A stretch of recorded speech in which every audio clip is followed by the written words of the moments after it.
Hi there. This is the update for the Using Generative AI in Teaching and Learning program that we like to call AI. Yes, I with the pun happening, right? AI Yai. That being said, welcome. We'll be reaching out to you periodically as you make your way through the program, providing updates, talking about where we've been and where we're going. And also looking at features that already live in Blackboard around AI and demonstrating how they work. This week we'll kind of focus in on a couple of questions we've seen in the introductory discussion forum, look at where you've been so far, and talk about this week's due date, and then look ahead into next week, and then look at another one of the AI Design Assistant tools. So let's start. Remember, you can find out where we are in the course anytime by going to Start Here and opening up your syllabus, right? Your syllabus allows you the longer view of the course and seeing where you are and what activities are due and what's happening. And you can get there just by going to the syllabus and scrolling down to the bottom and taking a look at what's happening, right? So we know, looking at the syllabus here, as I zoom in, so you might be able to see it a little bit bigger. As I zoom in, you'll note that Module 1, our due date for this week, is the second lesson in Module 1. So lessons 3 and 4, the second group of lessons, if you'll excuse me. And the assignment that you have is the case study analysis. So make sure you get in there and work through these units and get to that. I want us to take a step back, though, and talk about the Start Here unit. Inside Start Here, you actually have the welcome discussion that you guys have been participating in. And one of the questions we got was, hey, how do I post video or audio in the course? Well, one of the ways that happens is you can follow this quick tip video that's right here in the discussions that tells you how to embed. But just to show you otherwise, you get the embed link from HeyGen. And you can actually go to this little Insert Content button here and choose Media. Then you simply paste in the URL right here where it says Media URL and then submit. And that's how, and give it the alternative text or the title text, and it will show up in that video. And that's how you can embed that HeyGen link and get it to work. So just for instance, that's how that might happen for you. But also we have a video that can help with that, so that might answer that question. So looking ahead, or looking where we are now, you should be in Module 1 and Lessons 3 and 4. Love so far. We've been interacting and looking at those reflective journal entries. Those have been great. We really appreciate the time and the effort you took to get those in for us. When you think about looking at the models and what you think about them.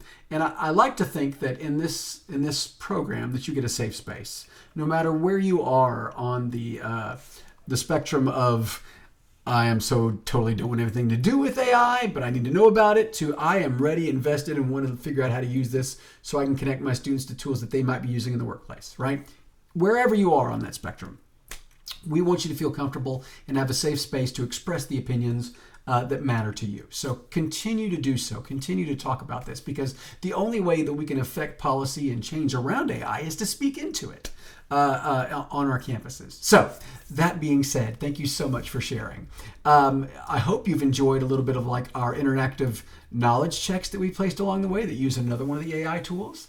You'll find in the units that we leverage AI tools in our own units. So if I were to come down to Module 1 and go to Lesson 3, Generative AI Technologies, whenever you see a video in here, above the video is this nice green box that says Key Points in Video.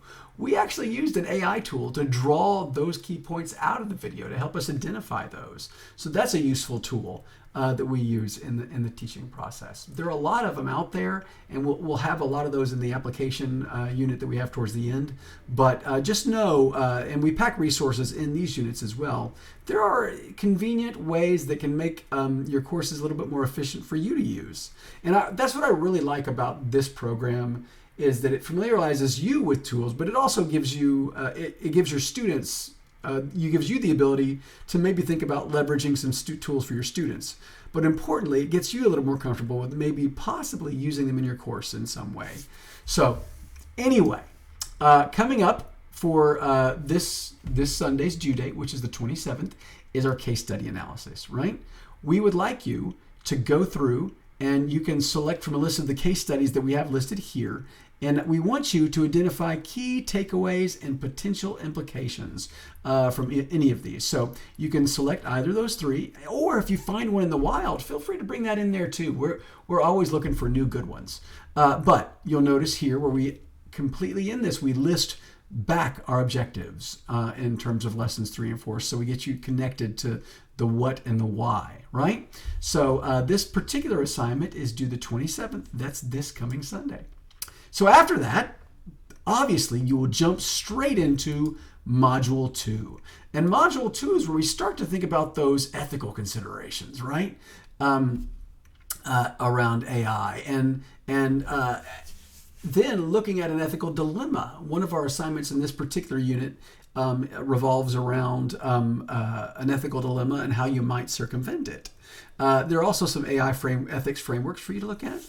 That we want you to take a look at, but then that's all due on the 3rd of November. So that is that particular module. So I want to get back to one of the tools that's built into Blackboard in terms of AI use that you can use. It's instructor facing. Students don't see it. You do this particular tool, and I like to think of this as an efficiency builder. So here I have my course. I have a course called Principles of Accounting, right? And I've got my syllabi. You know, I might be wanting to think about redoing the course or organizing the course. Well, it's good to know that there's an aid for you in getting this done in a little bit more efficient of a process, and you have the ultimate control on what shows up.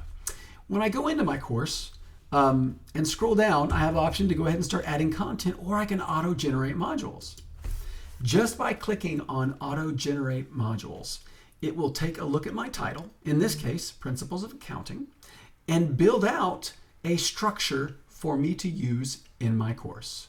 Right now, this is I think I selected 4 modules, but I could go with more. But you can see, without me adding any context at all, for example, my course description or objectives from my syllabus, it has come in and given me an idea of for these particular modules, right? So I might decide, instead of the 4 that I see here, I might paste in a Principles of Accounting course description. So I might just go find one in the wild, right? So Principles of Accounting course description. In this case, I am looking to find some data that you would already have in your syllabi, right? So I wouldn't necessarily just recommend doing this, but I'd take something you already have in your syllabus, and I'm going to inform this particular course based upon the description that I have in my syllabus. Now, I could just frankly select the syllabus as a file just by using this context button to select course items, but it's going to pull everything from your syllabus, even things that don't need to be in descriptions for modules. Then I can decide, you know what, it's a Principles Accounting, so I'm going to be a little less complex on my module needs, and I want to generate, because this is a 15-week course, 15 modules, and I'm going to hit generate. So it's going to now pull from my title, from my description. By the way, this box here can contain 40,000 characters, so up to 40,000 characters, right? So that's kind of neat, right, in that regard. So in this case, it generates these modules again for me, and you'll notice that descriptions are a little less complex because I lowered the complexity, but I've also increased the number of modules.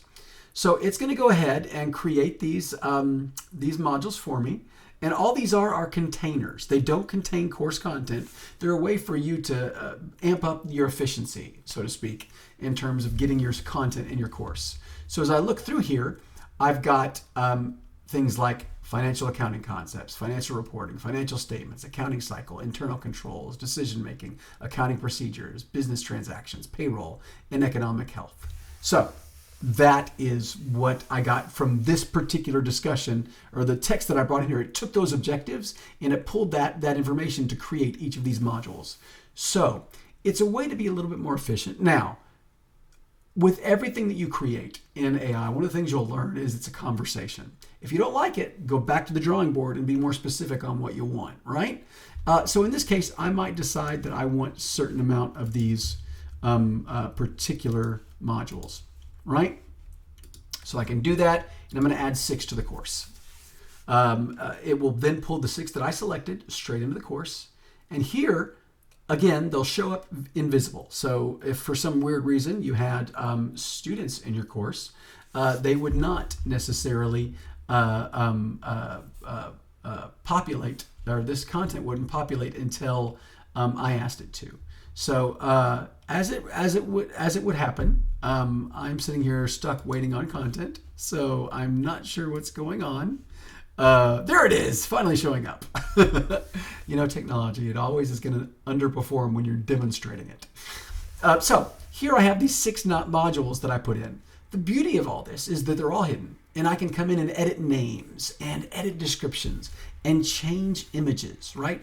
I can do all of these things, but it's given me a head start in the framework.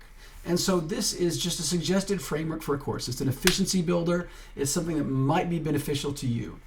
I would always tell you with this particular tool to go ahead and grab the information from your syllabus, get the description and the objectives and put them in that box, because it's going to generate things based upon those types of things that you want. So otherwise it's just going to pull from your name of your course when it thinks about creating it. So I hope you found not only what we're talking about, like our due dates, our week 1 lessons 3 and 4 you're in right now, and the case study analysis, which is due this Sunday. And then module 2 is for next week, next Sunday.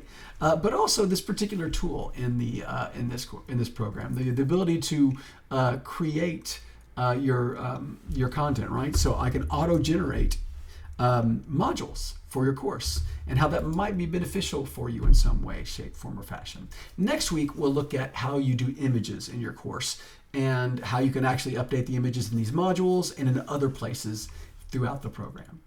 I hope you're doing well. I hope you have a great weekend, and I hope you've enjoyed this AI Yai update.